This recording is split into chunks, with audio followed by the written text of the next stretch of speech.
Yeah, so when we're going to look at these,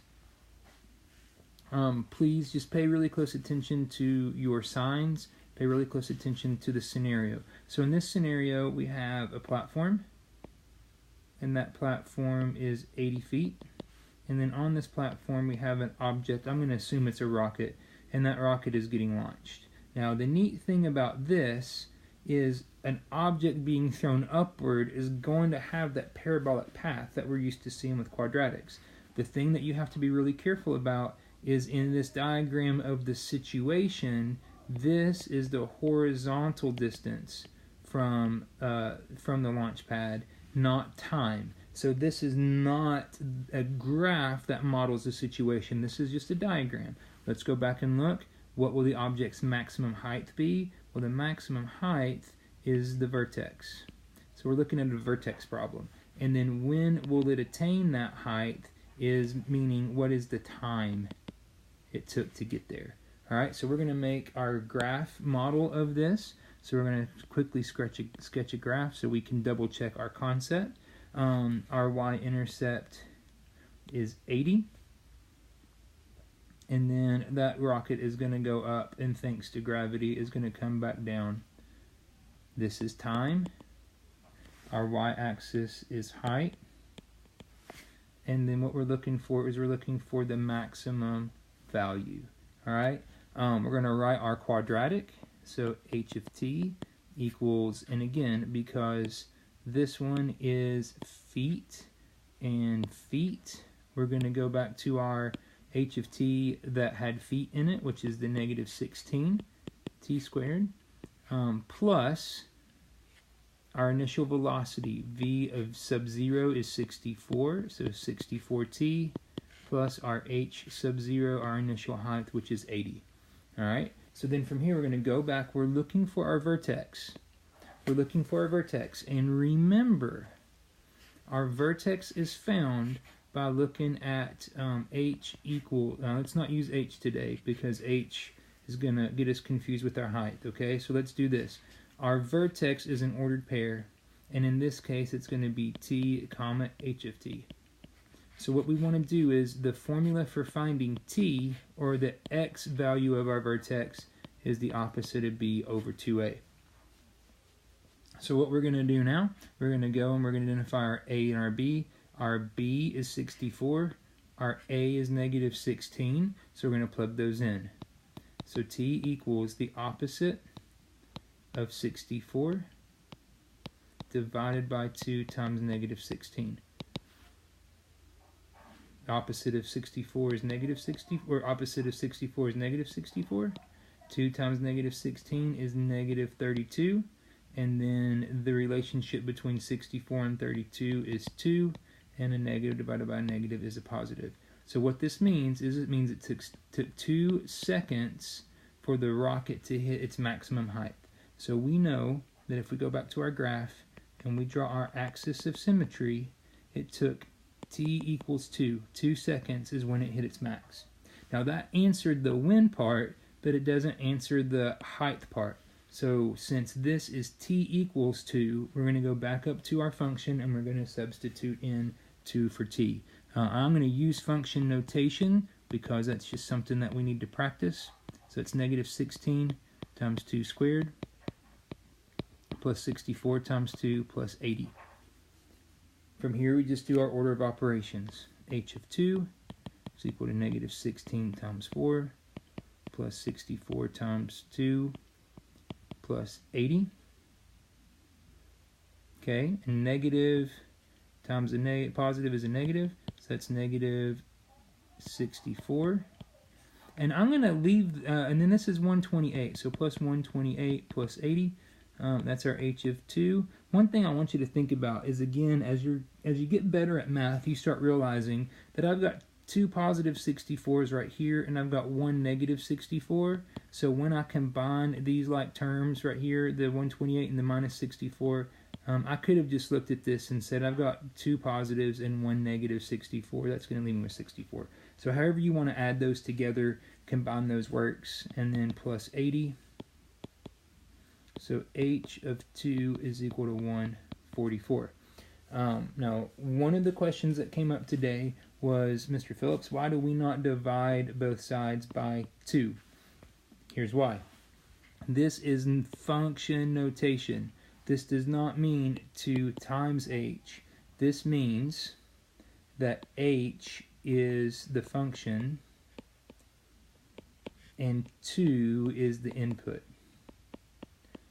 Okay, so function notation is not the same as saying 2 times h. Alright, so we're going to erase this because I don't want you to see that at all. We're done.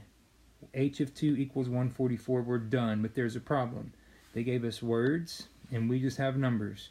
Alright, let's put our units, and then let's write us out a statement.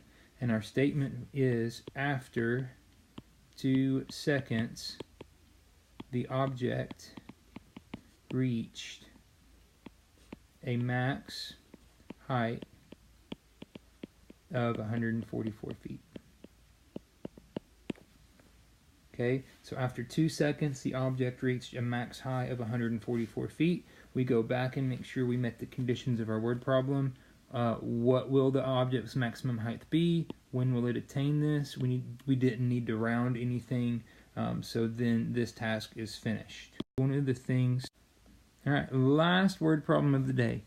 Thank you for sticking with me. I know just watching people and listening to people work word problems is not the best way to spend your time, but I think it's very useful for us to consider this. This situation is a little bit different. The number of bacteria in refrigerated food is given by this function, and then this is something that I think was worthwhile to pay attention to, which is why I used this particular example. This statement right here, for -2 is less than or equal to t, which is less than or equal to 14. This part right here is a limit. Sorry, let me get the right marker here. This is the limit that is placed on our domain.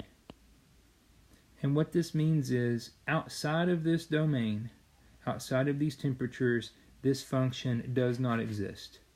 So when we're looking at this function, we can only use numbers that are in between -2 and 14, including those two numbers. Alright, and if you think about bacteria being refrigerated, or food being refrigerated, -2 degrees Celsius is below freezing. So the food's frozen, bacteria is not growing, or not growing as rapidly. The 14 degrees Celsius, however, is starting to get closer to room temperature. So there's a reason why these numbers are what they are.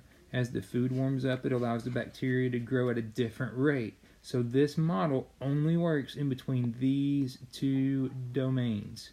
Okay, so think about that as you're working through your problems. If we're solving these and we get something weird that's outside of those, then it's not going to exist. Next thing we need to do is we need to make a sketch of this model. Alright, so again, this is a sketch. So this is temperature now, and then our y-axis is number of bacterium, or the number of bacteria cells, however you want to think about that. Our limit on our domain is from -2 to +14. Now, it'd be very easy for me to say that our scale is not correct on here, but we don't, remember, this is a sketch. This isn't a detailed drawing, so we just want to have relative locations of things. Let's go through and look at our rest of our question. At what temperature will the number of bacteria be minimal? How many bacteria is initially contained in the food? And then does the bacteria count ever fall below 110 cells? So the first thing that we need to know is really this one. How many bacteria did the food initially contain? Okay, that's a fancy way of asking you for your y-intercept. So our y-intercept will be plugging in 0 for t. When we plug in 0 for t, what we remember is our c is our y-intercept. So this is a really important thing for us to know so that we can put a location on our graph. So we started with 120 cells, and then something's going to happen to these. So the first thing we need to know is initially we had 120 bacterium. And then something that we didn't talk about on the other graphs were concave down. And they're concave down because our A's on those were negatives. -16 really for both of those. So whenever our leading coefficient is a negative, we're going to be concave down. In this case, our leading coefficient is positive, so we're going to be concave up. So it's going to be more like a smiley face. since we have more room to the right of our y-intercept, we're going to assume, and we don't know this, but we're going to assume that our vertex is somewhere over here. Okay, our vertex is somewhere over here. And remember, we have some limits on our domain, so if we ever get wider than 14 degrees or wider than -2 degrees on the other side, then we don't really have a graph. So that's why, remember, those are limits to our domain. Our vertex is right here, and because it's concave up, our vertex is a min. That's why it says, when will it be minimal? All right, so this again is another vertex question. So we're looking for what temperature will it be minimal, and then we have some other questions we need to evaluate. So since we're looking for temp again, or we're looking for temp, that's an x variable. So because of that, we can use our vertex form. All right, so n of t is equal to 20t squared minus 20t plus 120. And our vertex form is going to be t is equal to the opposite of b over 2a, which is the opposite of -20 divided by 2 times 20. All right, negative times negative is a positive. These 20s would simplify to give me 1, and then that would be 1/2. I really like fractions, and I think I've told you that before. So I really like fractions, but in the context of what makes sense, at what temperature will the number of bacteria be minimal, it is okay for us to say at 0.5 degrees Celsius. That makes a lot more sense for us when we're discussing this, but when we go to plug this back in, if we need to plug it back in, it's a lot more useful to leave it as a fraction. All right, so we got our temp, so it's going to be at 0.5 degrees Celsius, and then it says, does the bacterial count ever fall below 110 cells? So 110 cells, we're not really sure where that would be on our graph, but we do know it's below 120. So the question is, all right, so you can look at our graph, and we have some options here. So I'm going to re-sketch this just for a second. Our vertex is here.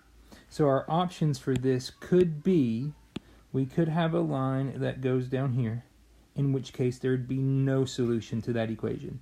We could have a line that goes immediate or exactly through the vertex, in which case we would have one solution, or we could have a line that goes through above the vertex, in which case we would have two solutions. So there's a couple of different ways we could do this. Way number one is we could set our original function equal to the number of cells that we're looking for. We're looking for 110 cells. Okay, now we can't do anything with this, but we can do something with this if we subtract 110 from both sides. So if we rewrote this as 20t squared minus 20t plus 10 equals 0, then we could use our discriminant, the opposite of b, or the square root of b squared minus 4ac. We could use our discriminant to determine if we have a solution or not. Now that might be useful, that might be the way that you want to do it, and that is completely fine. What makes more sense to me is because we've already figured out what our x-coordinate of our vertex is, all we really need to do is go back and plug that x back in to find our y. So this is 20 times 1/2 squared minus 20 times 1/2 plus 120. So this is 20 times 1/4 minus 10 plus 120. So this is 110, and it's positive, and then 1/4 of 20 is 5. So when we add those together, we get 115 bacteria. So that means our vertex would be this right here, which is at 115 bacterium. So this right here would be 115. And since 110 falls below that line, there would be no point, there'd be no temperature for this function that would have a cell count of 110 bacteria. Okay, because 110 is less than our minimum value, we would have no solution. Okay, and if we plug those numbers into here, we would have 400 minus 4 times